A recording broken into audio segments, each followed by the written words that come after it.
أحب الوفاء بشتى الصور. أحب الوفي الأمين الأغر.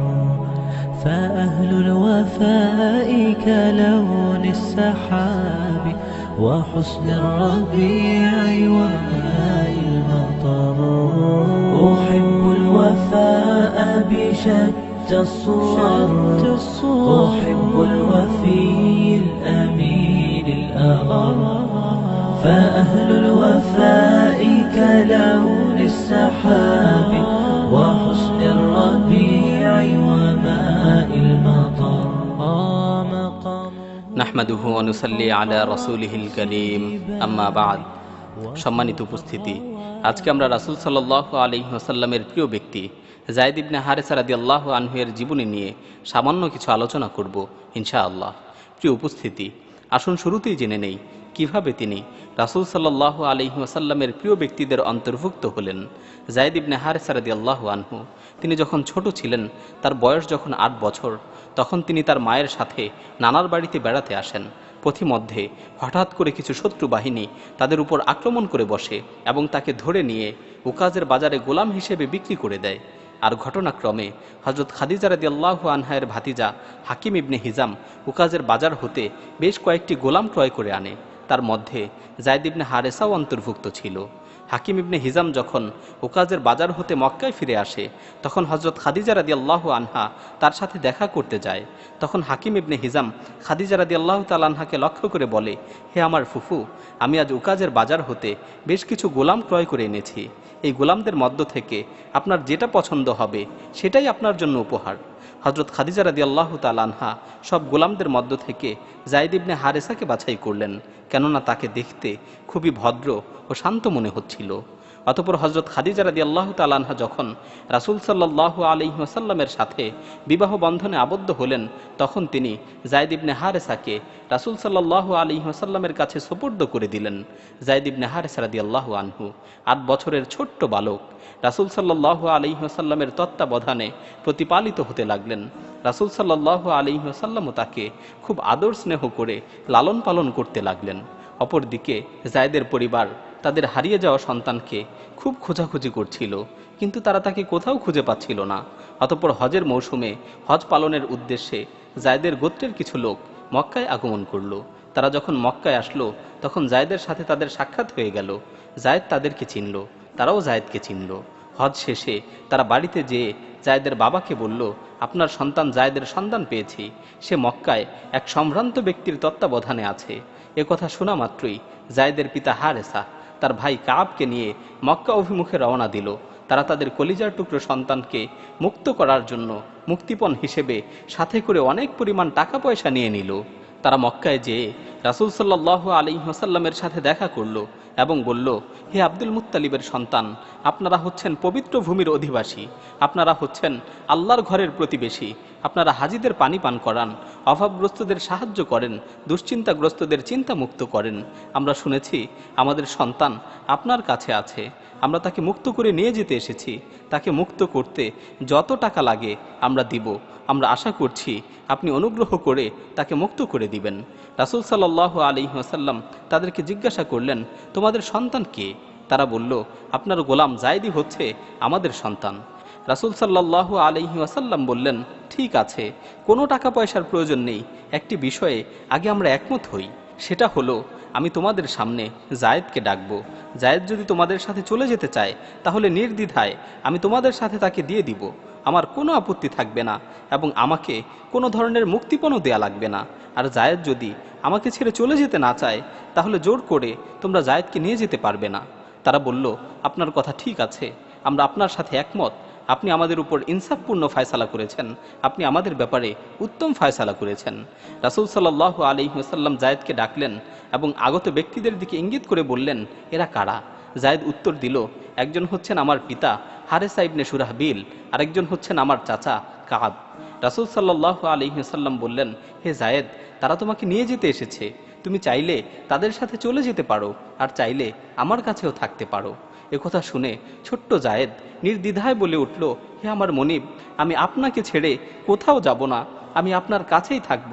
এ কথা শুনে জায়েদের বাবা হারেসা রাগান্বিত হয়ে বলে উঠল, ধ্বংস তোমার জন্য হে জায়েদ, তুমি তোমার বাবা মায়ের পরিবর্তে এই গোলামের জীবনকে পছন্দ করলে।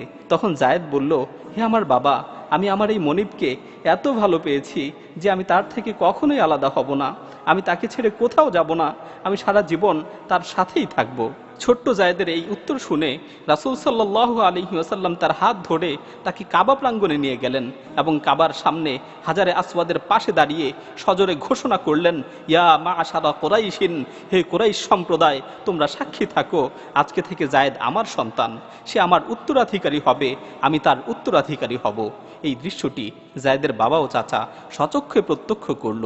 তাদের অন্তর আনন্দে ভরে গেল এবং তারা সন্তুষ্ট চিত্তে জায়েদকে রেখে বাড়িতে ফিরে গেল। ওই দিনের পর থেকেই লোকেরা জায়েদকে জায়েদ ইবনু মুহাম্মদের পুত্র জায়েদ বলে ডাকতে লাগলো।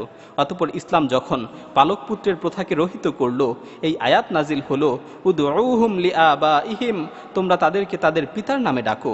তখন থেকে তাকে আবারও জায়েদ ইবনে হারেসা বলে ডাকা হতো। জায়েদ ইবনে হারেসা রাদিয়াল্লাহু তাআলা আনহু যখন সব কিছুর চেয়ে রাসূল সাল্লাল্লাহু আলাইহি ওয়াসাল্লামকে বেশি ভালোবেসেছিলেন, বাবা মা আত্মীয় স্বজন সব কিছুর উপর রাসূল সাল্লাল্লাহু আলাইহি ওয়াসাল্লামকে প্রাধান্য দিয়েছিলেন, সেদিন হয়তো তিনি জানতেন না যে তিনি কত বড় সৌভাগ্য অর্জন করেছিলেন। তখনও তিনি জানতেন না যে তিনি যাকে ভালোবেসেছেন, তিনি যাকে সব কিছুর চেয়ে প্রাধান্য দিয়েছেন, তিনি হচ্ছেন গোটা মানব জাতির সর্দার, তিনি হচ্ছেন মুহাম্মাদুর রাসূলুল্লাহ সাল্লাল্লাহু আলাইহি ওয়াসাল্লাম, যাকে গোটা মানব জাতির নিকট রাসূল হিসেবে পাঠানো হয়েছে। তখন তিনি জানতেন না যে মুহাম্মদ সাল্লাল্লাহু আলাইহি ওয়াসাল্লাম পৃথিবীতে আল্লাহর দেয়া জীবন ব্যবস্থাকে বাস্তবায়ন করবেন এবং পূর্ব থেকে পশ্চিম পর্যন্ত সমগ্র পৃথিবীতে আবারও ন্যায় ইনসাফের রাজত্ব প্রতিষ্ঠিত হবে, সমগ্র পৃথিবীতে আবারও শান্তি ফিরে আসবে, আর তিনিই হবেন সেই ন্যায় ইনসাফের রাজত্ব প্রতিষ্ঠার প্রথম ভিত্তিপ্রস্তর। এই চিন্তা ভাবনাগুলো তখন জায়েদের অন্তরে মোটেও ছিল না। এভাবেই কয়েক বছর অতিবাহিত হয়ে গেল। অতঃপর আল্লাহ তাআলা তার নবী মুহাম্মদ সাল্লাল্লাহু আলাইহি ওয়াসাল্লামকে সত্যদিন সহকারে মানব জাতির নিকট রাসূল হিসেবে প্রেরণ করলেন।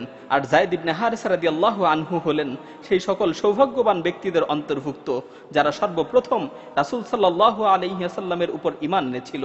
এই সৌভাগ্যের চেয়ে বড় সৌভাগ্য, উত্তম সৌভাগ্য আর কি হতে পারে?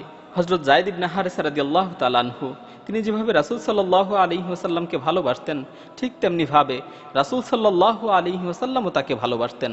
রাসূল সাল্লাল্লাহু আলাইহি ওয়াসাল্লাম তাকে নিজের পরিবারের অন্তর্ভুক্ত করে নিয়েছিলেন। তিনি কোথাও গেলে রাসূল সাল্লাল্লাহু আলাইহি ওয়াসাল্লাম তার পথ পানে চেয়ে থাকতেন।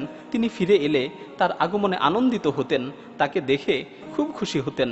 জায়েদ রাদিয়াল্লাহু তাআলা আনহু এর সাক্ষাতে রাসূল সাল্লাল্লাহু আলাইহি ওয়াসাল্লাম খুবই আনন্দিত হতেন। এমনই একটি আনন্দের মুহূর্ত আয়েশা রাদিয়াল্লাহু তাআলা আনহা তুলে ধরেছেন।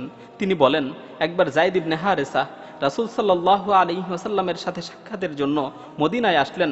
রাসূল সাল্লাল্লাহু আলাইহি ওয়াসাল্লাম সেই সময় ঘরের মাঝে বিবস্ত্র অবস্থায় ছিলেন, অর্থাৎ রাসূল সাল্লাল্লাহু আলাইহি ওয়াসাল্লামের নাভি থেকে হাঁটু পর্যন্ত শুধুমাত্র কাপড় দিয়ে ঢাকা ছিল। এমন অবস্থায় জায়েদ এসে দরজায় আওয়াজ দিলেন। রাসূল সাল্লাল্লাহু আলাইহি ওয়াসাল্লাম জায়েদের আওয়াজ শোনা মাত্রই ওই অবস্থাতেই দরজার দিকে ছুটে গেলেন এবং তাকে জড়িয়ে ধরে চুমু খেলেন। আয়েশা রাদিয়াল্লাহু তাআলা আনহা বলেন, আল্লাহর কসম করে বলছি, আমি এই ছাড়া আর কখনোই রাসূল সাল্লাল্লাহু আলাইহি ওয়াসাল্লামকে বিবস্ত্র অবস্থায় দেখিনি। সকল মুসলমানদের নিকট জায়েদের প্রতি রাসূল সাল্লাল্লাহু আলাইহি ওয়াসাল্লামের ভালোবাসার বিষয়টি প্রসিদ্ধ ছিল। তাই সবাই জায়েদ রাদিয়াল্লাহু তাআলা আনহুকে হিব্বু রাসূলিল্লাহ তথা রাসূল সাল্লাল্লাহু আলাইহি ওয়াসাল্লামের প্রিয় ব্যক্তি বলে সম্বোধন করত। অষ্টম হিজরিতে প্রিয়জনের বিচ্ছেদের মাধ্যমে আল্লাহ তাআলা তার রাসূলের পরীক্ষা নিতে চাইলেন। রাসূল সাল্লাল্লাহু আলাইহি ওয়াসাল্লাম হারিস ইবনে উমাইর আল আজদি রাদিয়াল্লাহু তাআলা আনহুকে একটি পত্র দিয়ে বসরার শাসকের নিকট পাঠালেন। ওই পত্রে বসরার শাসককে ইসলামের দিকে দাওয়াত দেওয়া হয়েছিল। অতঃপর সেই বার্তাবাহক যখন জর্ডানের পূর্বে অবস্থিত মুতা নামক স্থানে পৌঁছলেন, তখন গাসসানের শাসক শুরাহবিল ইবনে আমর তাকে বন্দী করল এবং তাকে শক্ত করে বেঁধে তার শিরচ্ছেদ করল। এই সংবাদ যখন রাসূল সাল্লাল্লাহু আলাইহি ওয়াসাল্লামের নিকট পৌঁছল, তখন রাসূল সাল্লাল্লাহু আলাইহি ওয়াসাল্লামের নিকট এটি খুবই কষ্টদায়ক মনে হলো, কেননা ইতিপূর্বে রাসূল সাল্লাল্লাহু আলাইহি ওয়াসাল্লামের আর কোনো বার্তাবাহককে এভাবে হত্যা করা হয়নি। তাই রাসূল সাল্লাল্লাহু আলাইহি ওয়াসাল্লাম মুতার যুদ্ধের জন্য 3000 সৈন্যের একটি বাহিনী গঠন করলেন, আর সেই বাহিনীর সেনাপ্রধান হিসেবে রাসূল সাল্লাল্লাহু আলাইহি ওয়াসাল্লামের প্রিয় ব্যক্তি যায়েদ ইবনে হারেসা রাদিয়াল্লাহু আনহুকে নিযুক্ত করলেন।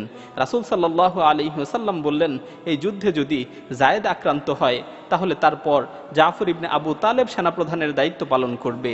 জাফর ইবনে আবু তালেব যদি আক্রান্ত হয় তাহলে আব্দুল্লাহ ইবনে রওয়াহা সেনাপ্রধানের দায়িত্ব পালন করবে। আব্দুল্লাহ ইবনে রওয়াহা যদি আক্রান্ত হয় তাহলে মুসলমানদের মধ্য থেকে সবাই পরামর্শ করে একজনকে সেনাপ্রধান হিসেবে নিযুক্ত করবে।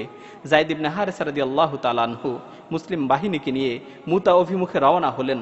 তারা যখন জর্ডানের পূর্ব পার্শ্বে অবস্থিত মাআন নামক স্থানে পৌঁছলেন, তখন সংবাদ পেলেন যে রোম সম্রাট হিরাক্লিয়াস 1,00,000 যোদ্ধাকে নিয়ে গসসানের শাসক শুরাহবিল ইবনে আমরকে রক্ষা করার জন্য এগিয়ে আসছে, এবং তার সাথে আরো 1,00,000 আরবের মুশরিক বাহিনী এসে একত্রিত হয়েছে, এবং এই বিশাল বাহিনী মুসলমানদের অদূরেই ছাউনি ফেলেছে। মুসলমানরা এই মুহূর্তে কি করবে সেই সিদ্ধান্ত নিতে গিয়ে 2 দিন অতিবাহিত হয়ে গেল।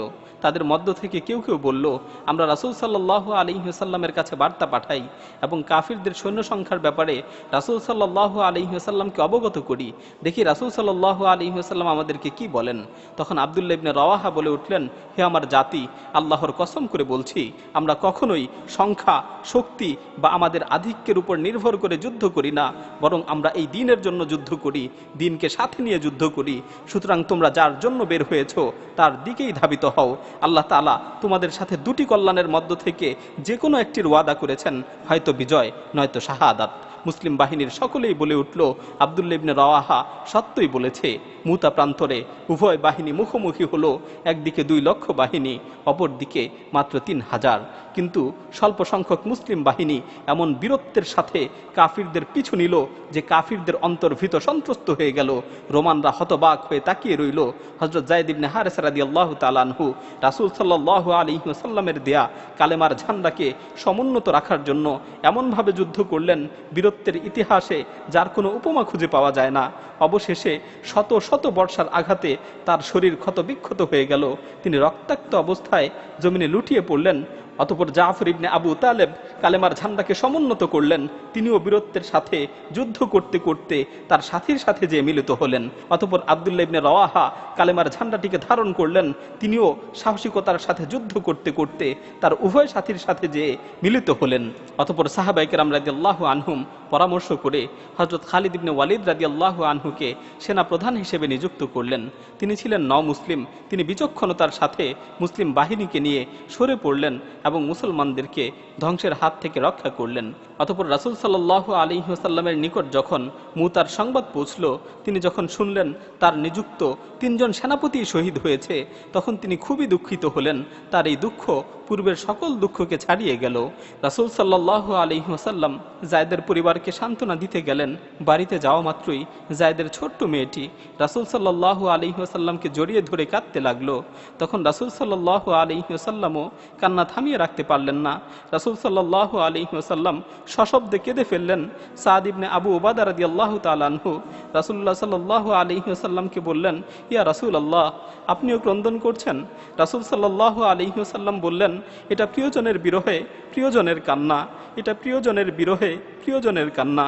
আল্লাহ তাআলা যায়েদ ইবনে হারেস রাদিয়াল্লাহু তাআলা আনহু এর উপর সন্তুষ্ট হয়ে গেছেন, তিনিও আল্লাহ তাআলার উপর সন্তুষ্ট হয়ে গেছেন।